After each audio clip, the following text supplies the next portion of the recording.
mga kapengyo, pag-usapan naman natin itong ang nakalaban ni Boy Bagsik na taga French, no, na kung saan talagang David ang pangalan, saktong-sakto, no, dito sa kay Boy Bagsik kasi parang David and Goliath. Itong labanan na to talagang napakatindi mga kapengyo kasi yung yung taga French malakas din manuntok at sanay din, no, malamang sa malamang nagte-training na nga ito dito sa Pilipinas. At tara mga kapengyo, wag natin patagalin at sabay-sabay nga natin panoorin dito nga kay Boy Bagsik. Ito ang sparring nila ng taga French. Dito pa lang bakbakan agad grabe grabe yun solid Nakita nyo yung body shot kay kay Boy Bagsik nung taga French, talagang solid maririnig mo yung tunog ina mo, boom boom boom. Lakas let's go. Puta, pinartidahan pa ni ni Boy Bagsik dito mga kapengyo. Wala pang headgear si Boy Bagsik partida na yan. Tapos malaki pa yung Amerikano. Kumbaga pag sa timbang lugin-lugi si si Boy Bagsik. So what's up? This is Boy Bagsik. So ngayon sparring tayo, mahinang nilalang. Hoy, putang ina, mahinang nilalang. What's your name, bro? David. Wala nang intro, bugbugin na natin yan. So, hindi pa rin nagbago ito si Boy Bagsik mayabang pa din po. Yan yung gusto ko kay Boy Bagsik may angas, no? Anyway, nandito pala ako sa Siargao, dito sa Asgard. So wala nang nasa Siargao siya. Gandang laban to. Showdown mga kapengyo. Yan na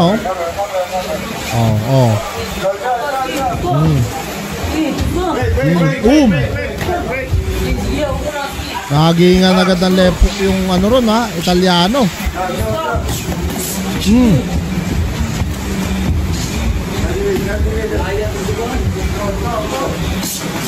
Perfect lang tamaan ng right hook. Grabe, laki, kalahati lang si Boy Bagsik tangkad masyado nung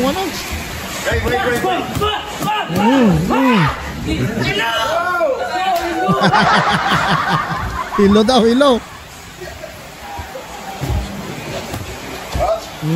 Grabe yung tangkad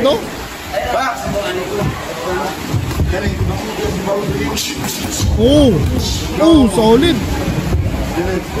Kaya mo yan Boy Bagsik.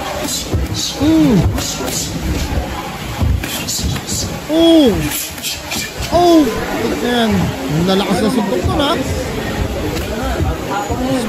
sports lang talaga to.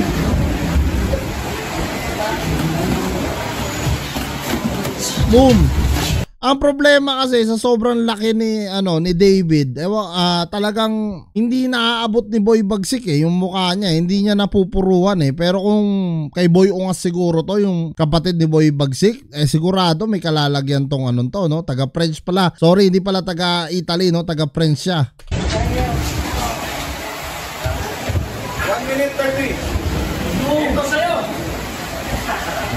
Saan ka na malagas na ba? Tao. Yan na.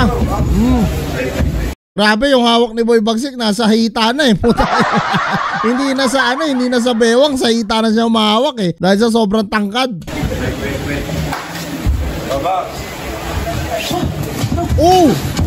Grabe yun.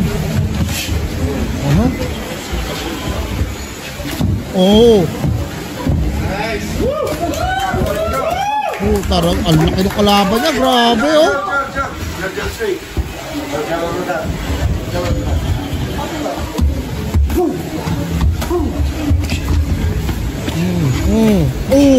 solid. Putik na yan. Gante, Boy Bagsik, gante. Huwag kang papayag. Boy Bagsik. Boy Bagsik. Yan. Mantika, brother. Yan. Huwag mo ang bandera ng Pilipinas. Grabe yung body shot na yun. Solid. Body Alam nyo mga kapenyo, kung magpapatuloy pa na magpapabody shot si Boy Bagsik dito, maaaring bumagsak si Boy Bagsik ha, kasi sobrang laki ng kalaban sa timbang, lamang na lamang yung kalaban, no? Sa bagay, sparring lang naman to, pero kung magpapatuloy yun na papasuntok siya sa katawan lagi, sigurado babagsak si Boy Bagsik. Pero matibay si Boy Bagsik ha, kaya niya sapuhin yung suntok ng kalaban kahit malaki, oh. 10 seconds! 10 seconds! Go! Solid talaga, oh. Bagsik! Go! Oh, yun. Oh, yan, sige. Boom, ayun, tinamaan. Oh, kulang lang sa oras. Kulang lang sa oras, pero tinamaan, mga kapenyo, tingnan nyo. Tinamaan ng right ni Boy Bagsik, no? Ayan, oh. Isa pa, boom, yan na. Pangalawa. Boom, ayun, tinamaan, no? Tapos na sa oras. Yun lang, mahinang nila lang. Basic! Taragis, no? Hindi pa rin talaga nawawala yung signature ni Boy Bagsik na angas niya, eh. Basic nga lang daw etong taga-French, mga kapenyo. Ano sa palagay nyo? Liamado ba si Boy Bagsik dito o palagay nyo nagulpi siya? Comment nyo na lang down below lahat ng mga opinion nyo, mga kapenyo, at lahat-lahat po yan mababasa ko. Maraming salamat, mga kapenyo. Kita kayo sa mga susunod kong vlog.